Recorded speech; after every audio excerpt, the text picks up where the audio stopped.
ગર્ભાવસ્થા દરમિયાન કોમ્પ્લિકેશન ન થાય એના માટે અમારે શું ધ્યાન રાખવું જોઈએ? આ એક એવો સવાલ છે જે વારંવાર અમારા સુધી પહોંચી રહ્યો છે. તો દરેક ગર્ભવતી દીકરીઓને આ 3 વાતનું ધ્યાન રાખવાનું છે.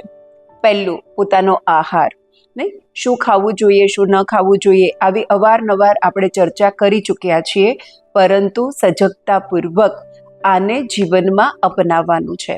બીજું છે તમારો વિહાર. વિહાર એટલે કે તમે ક્યારે ઉઠી રહ્યા છો, ક્યારે સૂઈ રહ્યા છો, દિવસ દરમિયાન તમે શું ક્રિયાઓ કરી રહ્યા છો, તમે શું વાંચી રહ્યા છો, શું સાંભળી રહ્યા છો, કેવા વાતાવરણમાં તમે તમારું જીવન પસાર કરી રહ્યા છો. આ ખૂબ મહત્વનો બીજો મુદ્દો. અને ત્રીજી ખૂબ મહત્વની વાત તે ઋતુચર્યા. ઋતુ પ્રમાણે આપણી આસપાસનું વાતાવરણ બદલાય. આપણું વાતાવરણ પંચમહાભૂતનું બનેલું છે, આપણે પણ પંચમહાભૂતના બનેલા છે. આ દરેક ઋતુની અસર આપણા શરીર પર થશે અને તેથી જ આ ઋતુ પ્રમાણે ફરી આપણો આહાર અને વિહાર બદલાશે.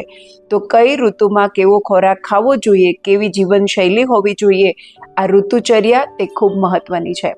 જો દરેક ગર્ભવતી માતા પોતાના આહાર, વિહાર અને ઋતુચર્યા વિશે જાણશે અને તેને અપનાવશે તો ખરેખર માત્ર કોમ્પ્લિકેશન થતાં અટકાવી જ નહીં શકાય, પરંતુ ગર્ભાવસ્થાને ખૂબ સારી રીતે માણી શકાશે.